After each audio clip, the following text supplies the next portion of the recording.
time to wake up. It's 5, and we're live. Oh, is this thing on? I don't care. I want him to hear. This is the Pregame Show, your early morning shot of sports on 95.7 The Game. Come on!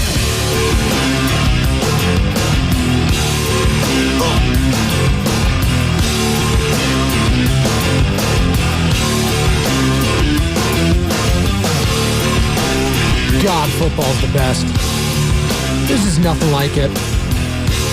I can come in here Monday, Tuesday, Wednesday, Thursday, Friday, Saturday, Sunday, and just open with that during football season. And I'm sure most of you are like, yeah, you know what? Spadoni makes a good point. Football, man. Football. Incredible game last night. Incredible drama.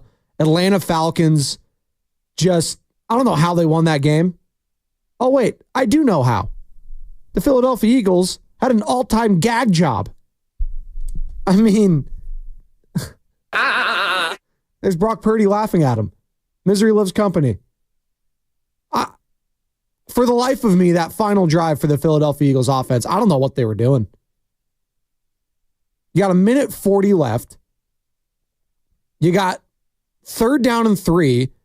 You have one of the best running backs in football. Just milk the clock a little bit, Sirianni. Kellen Moore. What are we doing? Hell, push it for a couple yards and then do it again.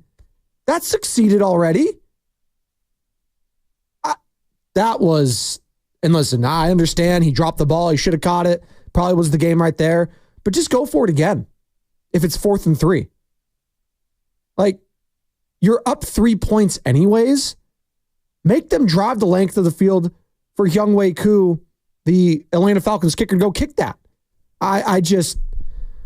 That was what not to do in a tight game. 101 from Nick Sirianni, Kellen Moore, and that entire Philadelphia Eagles offense. Yikes. Niners, though, I'm sure they love that. Listen, after 2 weeks, now that 2 weeks are over in the NFL season, I'm not overly impressed by anyone. I'm not. A lot of teams have flaws. Even the New Orleans Saints. Oh, Spadoni, Derek Carr and the Saints. I mean, they've just scored on all of their drives. That's all they do. Let's see what the Saints schedule has in store for them. Great. You beat up on one of the worst teams we've ever seen and one of the worst quarterbacks we've ever seen. We'll get to that a little bit later in the show, in the Carolina Panthers, because they're making a change. Make that change. But let's look at the Saints schedule coming up. And they just destroyed the Cowboys. And the Cowboys are good for 2 to 3 blowouts every year because they're the Cowboys, and that's what they do. They get blown out at home, by the way. Both their last 2 home games, blowouts against the Packers and the Saints. Tough scene. So now you got an Eagles team that's angry coming in New Orleans. That's going to be a fun game. Then you got the Falcons, who just came back against those said Eagles. Then you got the Chiefs. Then you got the Bucks. Let's see if this Saints team's for real in these next 4 games. If they're 6-0, 5-1, 4-2, okay. I'll buy that. But let's pump the brakes a little bit. I have been bamboozled by Derek Carr for a very long time. I'm not going to fall back in for the banana in the tailpipe. I'm not doing it. Not doing it. Not yet.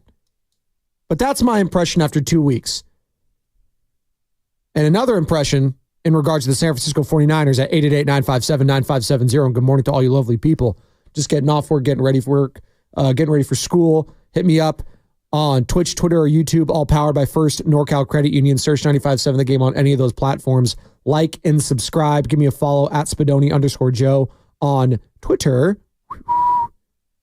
By the way, heard the big boss man for X not doing too hot financially. Ooh, that's tough. Kyle Shanahan dropping a bomb yesterday. Ooh. All right, guys. Injuries from the game, just one new one. Debo ended up having a calf strain. He'll probably miss a couple weeks. And that's it. Oh, and that's it. You know, McCaffrey just out for half the season. Yeah, same injury, kind of. The calf strain, another one. Debo Samuel, just your most important offensive player if Christian McCaffrey's not in there. So, hey, we signed Ayuk, and we got Kittle still. Oh, God. When it rains, it pours.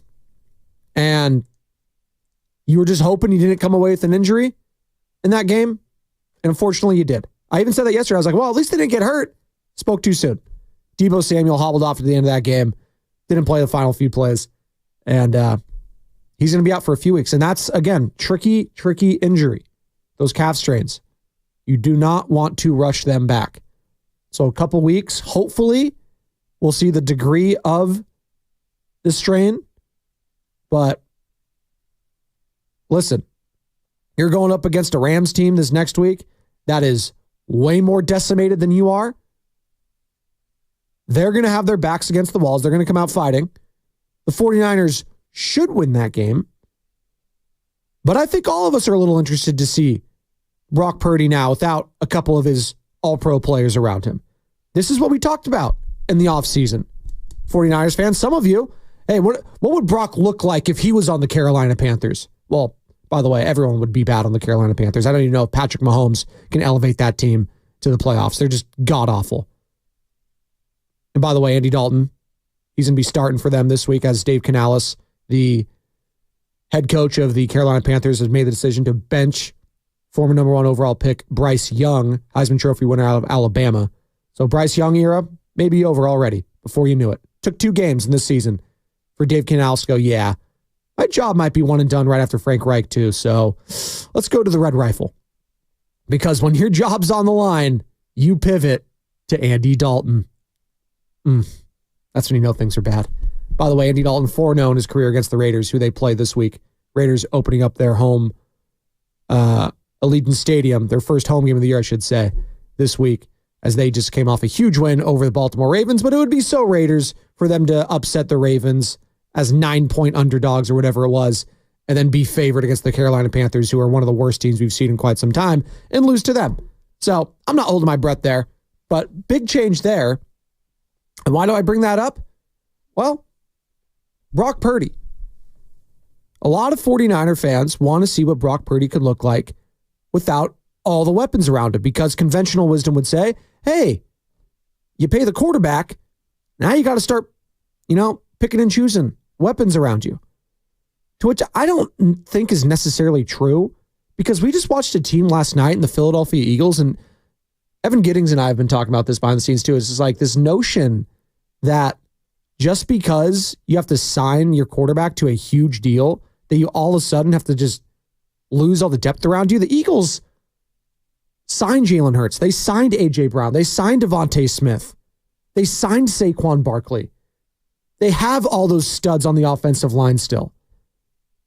So miss me that once you sign Brock Purdy, that means it's over for everything. I just flat out disagree with that entire notion. But also, Brock Purdy has shown us multiple times that he can distribute the ball anywhere and everywhere, regardless of the receiver. Just look at last week.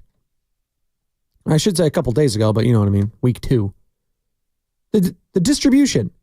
8 receptions for Debo, 7 receptions for Kittles, 4 receptions for Ayuk, 2 receptions for Juwan Jennings, 3 receptions for Kyle Juszczyk. Conley had 1. Mason had 1. Saubert had 1. I always want to say Saubert, make it French, but it's not. Like Colbert, even though it's Steve Colbert, but who went by Colbert, that's his persona. I miss the Colbert Report. Much better than the late night show. Love you, Steve. But as it pertains to one Brock Purdy, I'm interested. Now, it sucks that he has to do this because you'd like to see Christian McCaffrey out there. You'd like to see Deebo Samuel out there. Of course. But this is the NFL. People get hurt. That's kind of the consequences of playing all season long and then a couple more games and your season ending in February. Body's not as healed. Your mentals haven't healed as much. You lost. It's a tough grind back. And stuff like this happens. Why do you think it's very hard to get back to a Super Bowl? Hell, getting back to the playoffs is tough. The Super Bowl hangover playoffs. Although history has shown you Super Bowl losers in the last few seasons have had no problem getting back to the playoffs, but getting back to a Super Bowl, very difficult. Now, it's not the sky's not falling. It's not over. Debo, listen, out a couple weeks. If it's more than that, then you can panic a little bit. But again, Jordan Mason has been one of the best running backs in football. Now, is this a pumpkin? Is this a product of Shanahan? I don't care what it is. But he's shown himself. He's proved himself these first 2 games, right? Knock on wood, he stays healthy. He hasn't had this many carries in his career. But he should have fresh legs, right? George Kittle, still one of the best tight ends in football. Brandon Ayuk, hopefully the rust's off. He was second team All-Pro last year. I need him to step up in a big way. And maybe Brock is going to start force-feeding him more. That's another thing in this. I know the Shanahan offense is just all this scheme, all this different stuff, and just finding open. Sometimes I just need you to feed the guy. Like I was watching the Raider game last week, and I had to watch the Niner game fully, so I had to go back and rewatch the Raider one. I kept an eye on it, but I'm locked into the Niners right now. Part of the job. And there was a point where Luke Getsy, the offensive coordinator, they just couldn't run with their running back, Zamir White. So they just said, you know what? We have Brock Bowers, stud rookie tight end out of Georgia, probably the best player in college football at the time outside of Caleb Williams. And we got this guy, Devontae Adams. You might have heard of him. Let's just throw them the ball. Let's just keep throwing it to them. What a concept. Let's do that with Brandon Ayuk next week. Just throw him the ball. Get him involved. Force feed him. That's what I want to see next week. And I think we're going to see a lot of that. And selfishly, I want to see more of that too, because he's on my fantasy team and your boy's 0-2, and I'm struggling. I'm struggling right now. Yeah. I know. It's tough. It's tough. It is sad, but it's true. Thanks, Robin. At least you get me. I also got the, selfishly, I have, who is it, Robinson on the Rams. So they have no Puka Nacua, no Cooper Kupp, who's going to be out a significant amount of time per Sean McVay, ankle injury. One of their offensive linemen's out. One of their secondary starters is out. Like, they're decimated. It could be worse, Niners fans. It could absolutely be worse. And you're going to see it on the other side of the field this week as Levi's South, a.k.a. SoFi Stadium, is going to be, filled with red and gold. Let's hear more from the head coach, Kyle Shanahan. Again, if you're just joining us, Deebo Samuel out the next couple of weeks with the calf strain. You already have Christian McCaffrey on the IR. Brock Purdy down 2 of his all-pro weapons. But you got Kittle, you got Ayuk, and you got J.P. Mason, who's been a baller. Here's more from Shanahan on the play that Deebo hurt his calf on. He told me he thinks he did it on that when he caught, I think it was like the third last play. They had a blitz down in the red zone. He caught the hot route breaking in. He says he thinks he did it on that play. I think there's only like 2 or 3 plays after that play, though. Hey, Kyle, how frustrating is it for Deebo and McCaffrey to have these injuries? Yeah, I mean, always when you lose real good players, it's always tough, but it happens all over the league, and it's a huge part of this league and a huge part of this game. I'm sorry. How frustrating is it for them? Oh, I don't know. I have a calf injury, and my entire workload is because of these calves, and I can't do my job without them. But how frustrating is it that you can't play? Like on a scale of 1 to 10, Kyle. What are we doing with these questions? I'm sorry. I'm part of the media. I shouldn't be picking on but that question, how frustrating is it? Actually, I feel great about it. Like, what is he going to say? Come on. Like, God. Jesus. It's actually not frustrating at all. I'm really excited to see what we can do here. Clearly, I'm more frustrated with the actual question than Kyle Shanahan is. He's a better person than me. You know what? I've pegged Shanahan wrong this whole time. He's actually a great guy, because the fact that he doesn't get frustrated at that question, asking about the frustration, tells me a lot about him. Good God. Your 2 best offensive players are going to be out for the next couple of weeks. How do you feel about that? Great. Come on. What are you doing? Granted, you're playing the Rams and the Patriots. Hopefully, it's just a couple weeks there. You're back against the Cardinals. They should be able to beat these teams. Even without those guys. Will it be difficult? Yes. It's the National Football League. Everything is difficult. Nothing is given.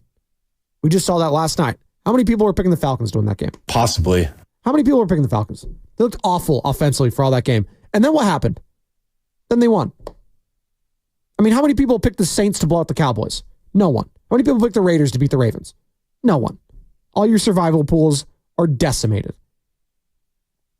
So the Rams, I'm not sleeping on them, because you could go in there, Matt Stafford has a hell of a game, and you lose. And then you're 1-2. So I don't think the 49ers are sleeping on anyone. I don't think they were sleeping on the Minnesota Vikings. I don't. Nick Bosa said they were a better team than the Jets, and boy, they look like it. I think they just got their asses kicked. That's what happens. Now, in order to not get your asses kicked next week, Brandon Ayuk's got to be a focal point of this offense. He's got to be that guy. He was second team All-Pro last year. He was the second best player on offense, the skill position players outside of McCaffrey. Do you feel like Ayuk is only at 85%, Kyle Shanahan? No, I think BA looks 100%. I think what he meant is he's playing about 85% of what he usually plays. But just in terms of him running stuff and health, he's 100%. I just think he's getting like 85% of the playing time. Kyle, are you easing Ayuk into this offense, or are the opportunities just not there? No, there was a number of times he had a real good chance to get the ball, and a couple times protections broke down on 2 of them. One time someone busted a route and just got in the same way, so they covered it up. But he had a chance to get about 4 big passes, and other factors happened. It's the team game. There's 11 guys out there that are involved in getting someone the ball, and he did have some opportunities where he should have, but not everything went right. Not everything went right. Kyle Shanahan, again, talking to the media yesterday at his weekly media conference call. Deebo Samuel out for a few weeks with a calf injury. You already have Christian McCaffrey on IR. 49ers are getting hurt, folks. No Hufanga still. No Drake Greenlaw. Treading water right now. But this speaks to the depth of this team and why I'm still confident in them. And you should be too. Fred Warner, Nick Bosa, George Kittle, Deebo Samuel, and the guy at quarterback, Brock Purdy, being protected by Trent Williams, who did come off one of his, more poor games I've seen from him in quite some time. Was not great. I think him and McKivitz combined to allow 10 pressures. It's unacceptable. It's unacceptable. Trent will tell you that. But the depth of this team is getting tested. And I think the 49ers are going to prove to the rest of the league that they still are deeper than everyone else, especially against the Rams, especially against the Patriots, that their B- squad is still an A in most places. That's just a fact. It is. What also is a fact is that Brian Flores took Shanahan to task on Sunday in Minnesota. What did he do, Kyle Shanahan, that you weren't prepared for? No, that's what they do. They either blitz or they back off and play zone. It's one or the other. They've been mixing it up. They did it for 17 games last year. Now they've done it for 2 games this year. And thought we ran the ball a lot better than a lot of teams have. They're a real tough run defense to go against. I thought we made some good explosives in the pass game. But we just struggled to keep the chains moving on third down. And when you end up turning the ball over twice and getting that block punt, that was the difference. What about the Minnesota scheme did Brock struggle with the most, Cam? No, I think that's what the point of the scheme is. It's to have 6 guys up on the line and come from everywhere. So it's just a lot of pressure on a quarterback throughout a game. I mean, that's what their scheme is. They're going to make you think whether you're hot every play, and if you're not, then you got to find the open zones. And there are a lot of open zones, but it's tough the way they slow you down with having the threat of 0 throughout the game. He does a really good job of mixing it up, and that is the challenge for a quarterback. It makes it really tough to get into a rhythm. 888-957-9570. Well, what's the panic level at 49ers fans with the Deebo calf injury? Where are we at? No Deebo, no McCaffrey. We freaking out? Niners fans, 888-957-9570. Or are you like me? Niners got depth. This is why you re-signed Brandon Ayuk. This is why you brought him back. And all the Niners fans that were calling in saying, oh, Ayuk, this guy's a selfish player. See, this is what happens, yada, yada, yada. Yeah, you're going to need him. You're going to need him the next couple weeks. And I'm sure that tune's going to change when he gets a couple touchdowns next week at SoFi or a couple touchdowns the following week at home against the Patriots. I'm not telling you how to fan. You could be frustrated with him all you want. I'm just telling you you're going to be cheering for him pretty soon. Just remember that. All right? Thank you. From the Xfinity Mobile text line. 415. Still has Derek Carr scars. Derek Carr is still known for throwing balls out of bounds on 4th down in the last play of a game.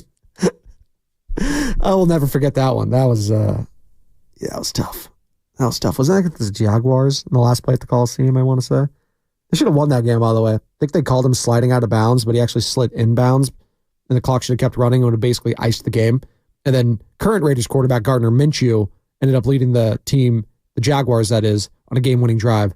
The final football game at the Oakland Alameda County Coliseum. Gardner Minshew got the win. Kind of funny. You know what else is kind of funny? This notion of football right now being at an all-time low for offenses, and maybe all-time is a stretch, but in recent, let's go to the last 10 years.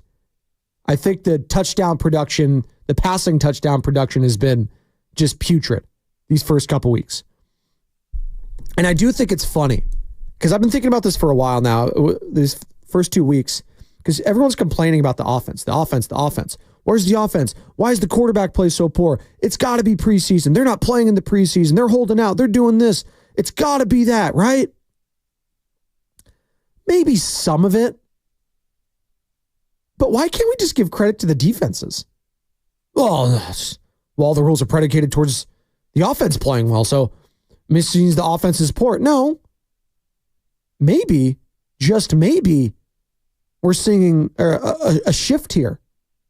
Maybe we're seeing defenses actually, adjust from season to season, getting caught up with some of these Shanahan, McVay, Reed offenses.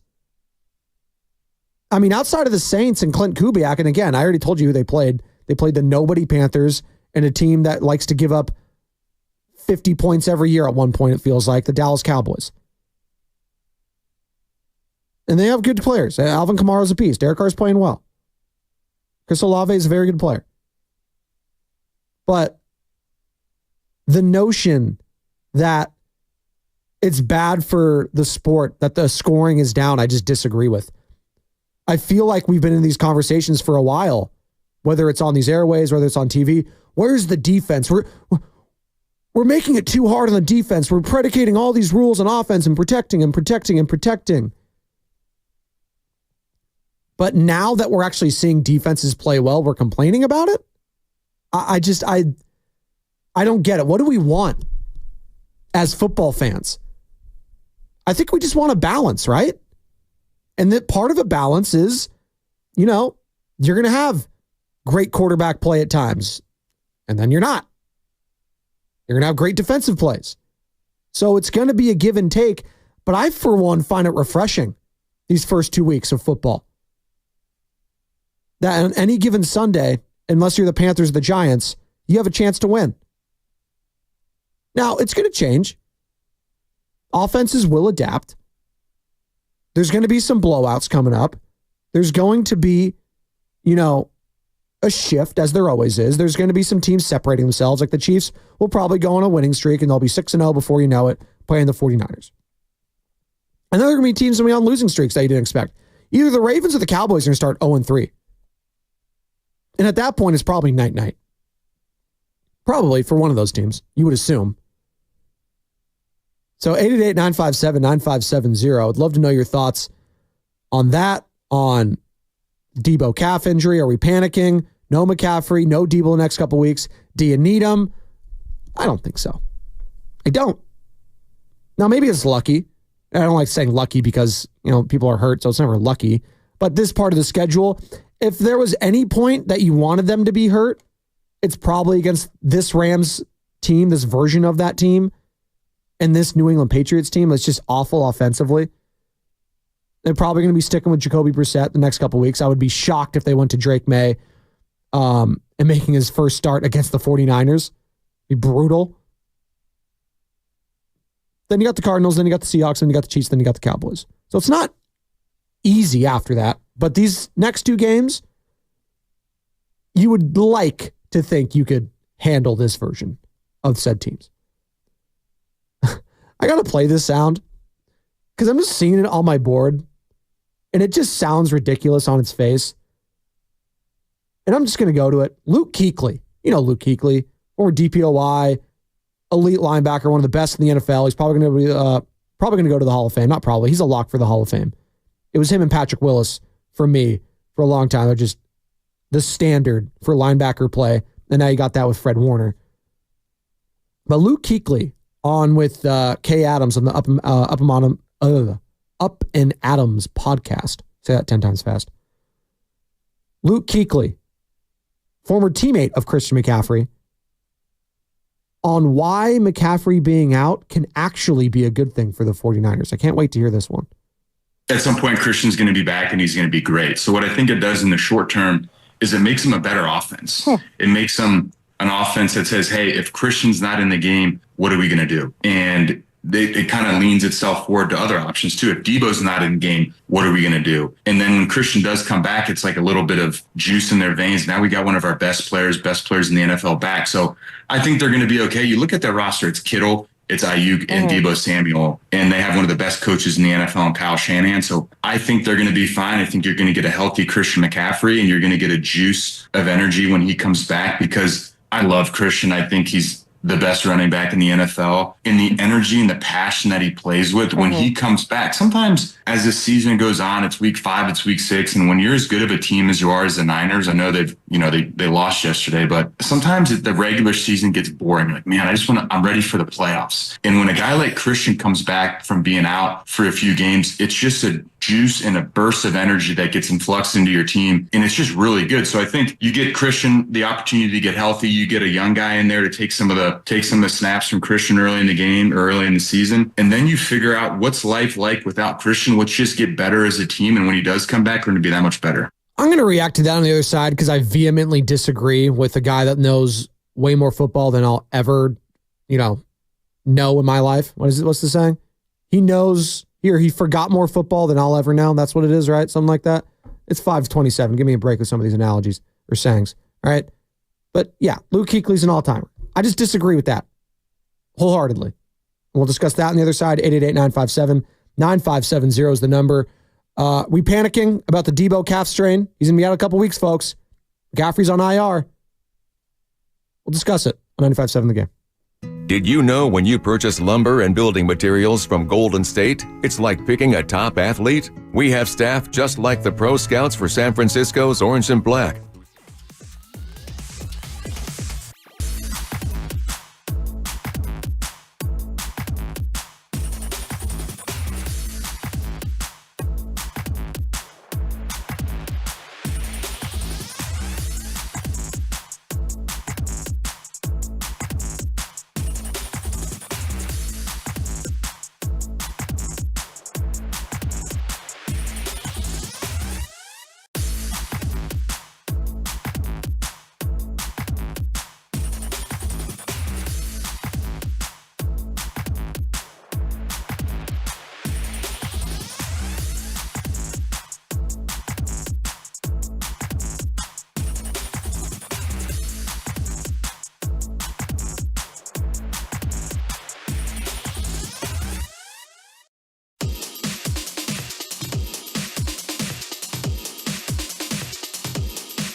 Hurts.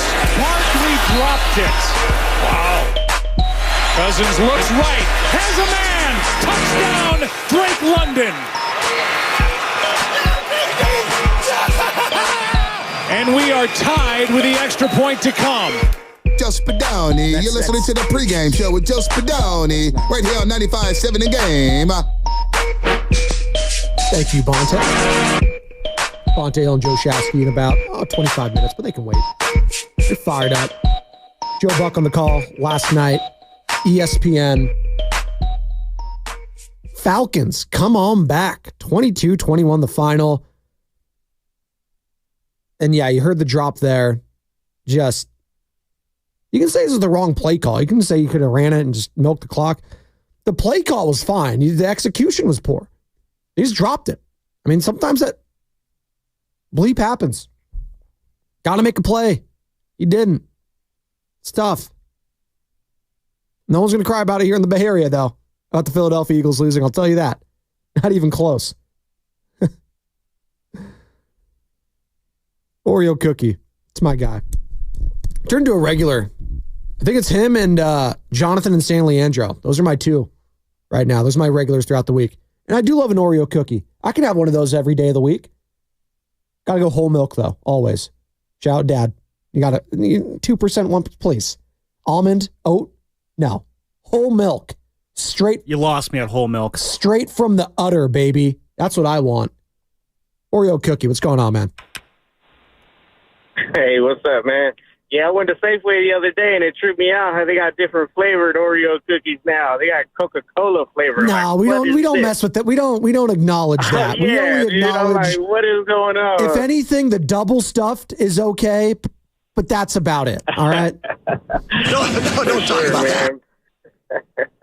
But to the Debo thing, man, and our injuries, this season isn't going to be like the other seasons. I don't think we should shoot for the number one spot. We're going to probably sneak into the playoffs, but it could be a blessing in disguise where we get all our guys back at the end of the year and be healthy during the playoffs. Whoa. Oreo. Sneak into the playoffs? Yeah. It's 2 weeks in. Yeah. They'll be fine. Come on. It is 2 weeks. We have a slow start, man. I don't know what the issue is. But, yeah, we're not in football shape as of right now. All right, fair enough. That's Oreo Cookie. I appreciate you calling in, bud. 888-957-9570 if you'd like to call or text the Xfinity Mobile text line. All are welcome. Good morning to all you people in the Bay Area, around the country, East Coast, West Coast, all around the world. Appreciate you choosing us here on 95.7 The Game. We're going to be talking about the 49ers and this loss and this injury. Deebo Samuel, if you're just joining us, out the next couple of weeks with a calf strain, injured it, that final drive on offense over in Minneapolis, Minnesota. So no Deebo, no Christian McCaffrey the next couple of weeks, but I say no problem. Why? Playing an even more decimated team, the Los Angeles Rams, a team that you have historically owned in the regular season. I think they're going to beat the brakes off the Rams this week, absolutely annihilate them. I feel so confident about that. It might not look that early on, but by the fourth quarter, it's going to look like a blowout. 49ers, Patriots. Patriots have a good defense. I think that one will be closer, but what are they going to get from their quarterback? And with all these injuries on offense, I am looking at the defense now. I know there's no Dre Greenlaw. I know there's no Talanoa Hufanga. They are dealing with their injuries as well. But I'm looking at Nick Bosa. You got him still. I'm looking at Fred Warner. You got him still. I know what I'm getting out of those two guys. Bosa had 2 sacks last week. Fred Warner, strip sack. He's done it all. It wasn't a strip sack, but he didn't force a fumble, and he did get a sack. I need someone else to step up. Leonard Floyd. And this would be a perfect time for Leonard Floyd this coming week against the Rams. I think he's going to have a couple sacks too. And we have all week to preview the Rams, stuff like that. But I'm just not as concerned about the 49ers as maybe a lot of you are. And tell me why I'm wrong. Should I be concerned? 888-957-9570. I just think the depth of this team right now is showing why it was so important to keep a guy like Ayuk. It is so important to retain him. Because if you're out with, if Ayuk was in Pittsburgh right now and you were banking on Ricky Pearsall, who got shot in the chest a few weeks ago and he's still in the IR, then you are kind of screwed. Juwan Jennings, your number one, and you got Kittle, God love him. He's the only, come on. Yeah, then I would be concerned about one Brock Purdy. But you got Ayuk. It's a safety blanket all last season. You still got George Kittle. Mason's been running like a man possessed. And Dante Whitner compared him to Marshawn Lynch, by the way. Heard that. Dante Whitner, the hitman, pre and post for NBC Sports Bay Area, their 49ers coverage. Okay. Wouldn't be mad at that. That's some high praise. I don't know if he's Marshawn Lynch. I don't think anyone's Marshawn Lynch. But on the football field, that's a borderline Hall of Fame you're talking about. So if he gets the touches and proves himself this year, would love to see it. Would absolutely love to see it. Speaking of Mason, here's Kyle Shanahan talking about his pass protection, something we don't really talk about much, but you notice it when it's bad. You don't really take it, you don't really notice it when it's good, but when it's bad, you really notice it. Here he is talking about it. I thought he did a real good job. He didn't have any busts. He never missed any assignments. He got on his guys. Him and Juice both stepped up in there well. They started bringing a lot of backers internally in the second half, and and they went in and protected them well. Their point and all that stuff is to keep the back end so you don't have any checkdowns. But he stood in there stout and gave the quarterback time to throw. Another underrated part of Christian McCaffrey's game, we talk about the flair, the flash, the receiving, the rushing, the pass protection. It's massive. Something that Frank Gore was always a beast at here in San Francisco and throughout his career.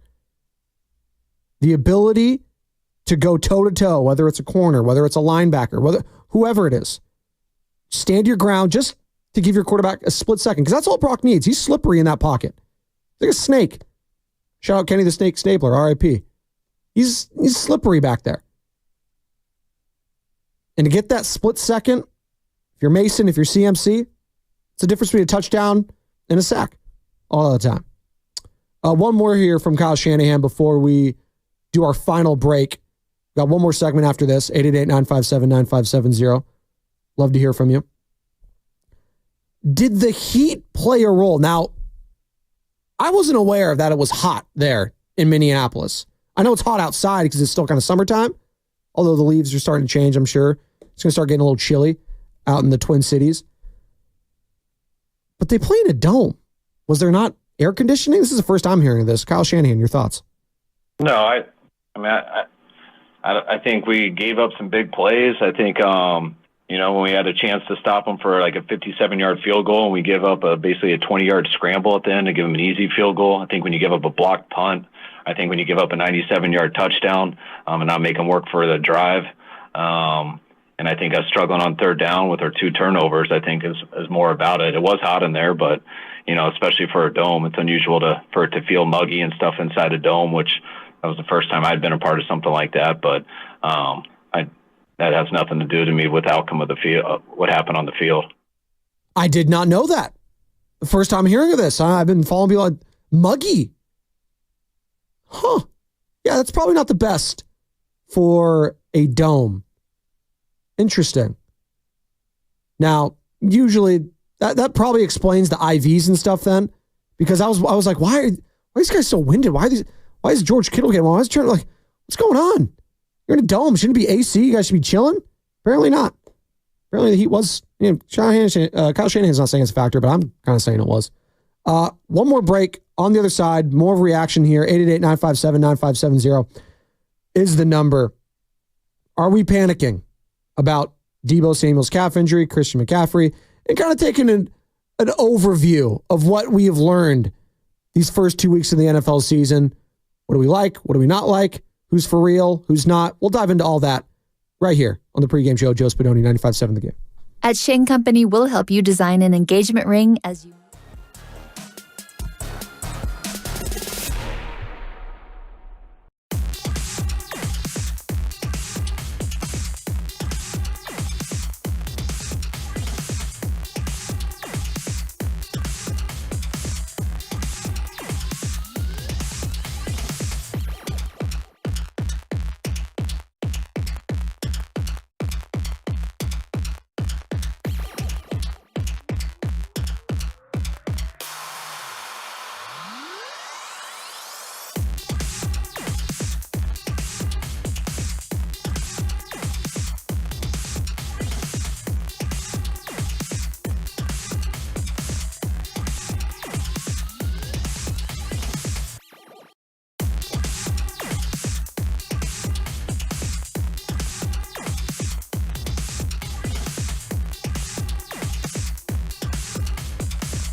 Hey, Spadoni, shut up. It's the pregame show with Spadoni, my homies, yeah.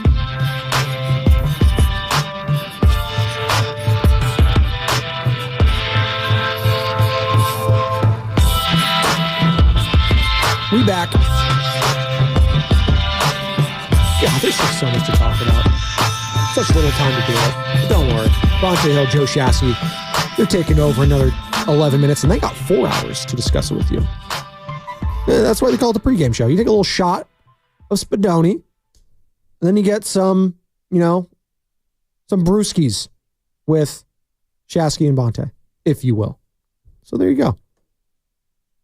And I don't judge. It's 5 o'clock somewhere. So you know what? And I might be talking to people where it is 5 o'clock. I don't know. We're on YouTube. We're on Twitch. We're on Twitter. We're everywhere. Follow me at Spadoni_Joe. That was a better whistle. Much better. We've been talking about Deebo Samuel's calf injury. Deebo Samuel, his calf injury. John Sally. Thank you. Still all time. It's just one of the greatest moments of all time. Watching that behind the scenes as it unfolded too, with Matt Nahigian, our program director, giving Evan Giddings the phone number to call, thinking it's John Fogerty and it's John Sally the whole time. And just the look on Nahigian's face, just mortified that he gave the wrong number. And I was just laughing hysterically the whole time. That probably didn't make it much better for Matt, but I thought it was funny. As I digress. We've been talking about Deebo Samuel's calf injury. He's going to be out the next couple of weeks, according to Kyle Shanahan. Obviously, Christian McCaffrey's on the IR. Panic meter, 415 on the Xfinity Mobile text line. I'm not panicked at all. We've got the depth. Our opponents aren't that tough coming up. We should be okay. It's from the 415. From the 510. Let's see what you got, Brock. Let's see it. Okay. I mean, again, it's not like Brock has a bunch of scrubs around him. He still has one of the best offensive play callers in football with him. He's got an all-pro tight end, one of the best in football with him, a Hall of Famer in George Kittle. And this guy, Brandon Ayuk, who was second-team all-pro last year, albeit he wasn't playing great the first few games, I think he breaks out this week. I think they're going to be okay. But again, we'll see. It's blowing up my phone. Oh, there you go. Joe Shasky. Send me pictures of his kid. I love it. I love little LJ. It's so fun being a dad. It really is. It's the best. All right. More from Kyle Shanahan, who again spoke to the media yesterday. And we're going to get into some of the storylines heading into week 3. Maybe we'll do that tomorrow, but I want to take just a look around. Some of the surprises, some of the shocks from week 2. But finally, this is from Kyle Shanahan yesterday, talking about the offensive line. And it's not the sexiest thing to talk about, but boy, when your offensive line is getting worked, it's hard not to notice. I think we were all watching Sunday Night Football when Caleb Williams was running for his life. He was pressured 36 times. 36. Yeah. I didn't take into account when I said that the Chicago Bears would be a playoff team potentially. I didn't take into account that their offensive line was just absolutely putrid. I didn't think it was that bad. I thought it was good enough. And when he got all those weapons, I thought, the offensive coordinator would know how to get it to them. But he's got no shot behind that O-line. Andy Dalton next week and Bryce Young for the first 2 weeks. No shot behind those offensive lines. Jacoby Brissett, same thing. So it was kind of alarming to see Trent Williams just not look great at times. Now, is that due to holding out, not being in camp, all that? It's got to be somewhat of a factor, right? Was it age? That could be also a factor. Was it the heat? Was it the mugginess? Well, I don't want to hear that because you're going to be playing in cold weather, you're going to be playing in hot weather. Whatever. You played in some elements even though you were in a dome. But here's Shanahan talking about the O-line play. You got to look at all the sacks. I believe one was from a hot that we didn't throw. We just got hit in the back on one play, so we got to get rid of that. I think 3 of them. One was scrambling for a 0-yard run. I think another was scrambling and diving for a -1 yard run. when we didn't have one side open, he went to the other. There was definitely a couple sacks in there, especially on third down. But I thought they run blocked well. I didn't think when you see 6 sacks, you assume it's a real tough day on the whole line. But I credit that more to the whole offense. A few were definitely on them, but definitely not all 6 of them. So everyone's got to do better. But that number 6 is a little unfair to them. So there you go. A little unfair, but you know what? You got to wear it. You got to wear it. And Brian Flores just simply out-coached Kyle Shanahan on Sunday. Kyle Shanahan will look to outcoach his former teammate, if you will, with Washington, Sean McVay, when they were both on the staff together under Kyle's dad, Mike Shanahan. So McVay v. Shanny part bajillion, whatever that is now, on Sunday.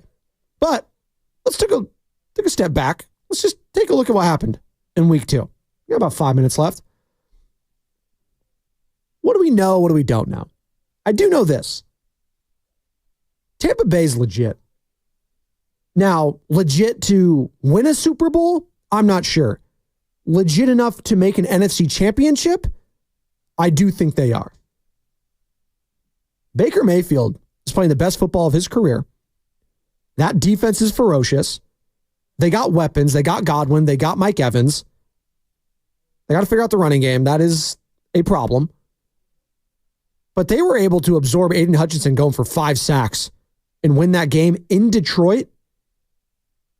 I mean, for the mentals alone, after losing the divisional round where you could have won that game as well, they had an opportunity to win that game late.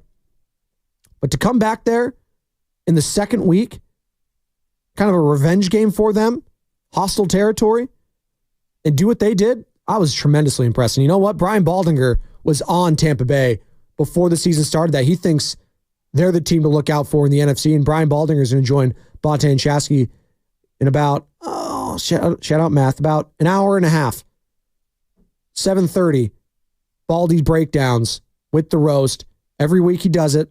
7:30, join him with Bonta and Chasky. Cannot wait for that. But the Atlanta Falcons, that's another team. They might have just saved their season. The Atlanta Falcons they might have saved their season last night. And the Philadelphia Eagles, they're still the Eagles from last year to me. What changed? What's changed? Snatching defeat from the jaws of victory, that's kind of what they did last year after the Niners snatched their souls. Shang Tsung style. Always go back to Mortal Kombat. That was a massive swing game for both of those teams. Because if you're the Falcons, you're 0-2, and then you play the Chiefs next, it's probably night-night. Eagles are 2-0, and then you're looking like you're in the driver's seat early on. You, Tampa, New Orleans. You'll have your crack at New Orleans next week, though. Try to hand them their first loss. That's going to be a fun game to watch as well. And the Saints. Speaking of the Saints, as we're doing just around the NFL and just little thoughts, I still need to see more. I still need to see more. The defense we knew was going to be good. We knew that. The offense looks special. Do it against some high caliber defenses, though. I do not believe the Dallas Cowboys are a great defense. I don't. I think the Chiefs have a great defense. They'll be seeing them on October 7th in Kansas City, where Derek Carr has only won one time against Patrick Mahomes. Once? Hell, I might have just won once there, period. He does not play well in Kansas City. But we'll see if that's a product of just being a Raiders quarterback or if it travels with the Saints. Is that Sunday Night Football too? Is that Monday night? When's October 7th? Ooh, that's Monday night. Ooh. I'm interested in that. That's going to be, I love looking ahead at schedule and stuff like that. Just because week by week, a matchup that you didn't think was going to be good ends up being like, oh, wow, it's kind of interesting now. I didn't think this team would be in this position. Like, you got Ravens-Cowboys next week. Loser of that game is 0-3. That's pretty nuts. Like, who had that on their bingo card? Well, I had Dallas on my bingo card. Or did I say 0-3? 0-3. Sorry, did I say 0-3? 1-2 for the Cowboys. 1-2 they would be. I don't think they lost that week 1 against the Cleveland Browns. They're not. Excuse me. Pardon me. But you got the Ravens, who do not want to go to 0-3. And if the Ravens go 0-3, then it might be night-night. Does that happen often? You win the MVP, Lamar Jackson, and then your team doesn't make the playoffs next year? I got to look. I mean, outside of injury, I don't remember that happening. I know there's the Madden curse and all that, but geez, it'd be pretty brutal. But Ravens are trying to stay alive. Cowboys are just trying to bounce back after if you're Jerry Jones, how do you watch this team year in and year out under Mike McCarthy just get absolutely obliterated multiple times out of the year and say, you know what, it's fine? Like, Kyle Shanahan's had some bad losses. He's had some blowout losses, but it's like the Kansas City Chiefs. And you know what? That happens. You know what? Sometimes you just get your ass kicked against Patrick Mahomes, Andy Reid and co., Travis Kelce. That happens. But multiple times out of a year, Derek Carr, like, come on. Like, that can't happen. That can't happen. And if you're Jerry Jones sitting there, it's like, hey, you made your bed, buddy. You got to lay in it with Mike McCarthy. All right, we're up against it. Bonta Hill, Joe Shasky, they're coming up next. Brian Baldinger joining them at 7:30, courtesy of the River Islands guest line. You're not going to miss that. All that and more coming up next on 95.7 The Game. You're listening to 95.7 The Game.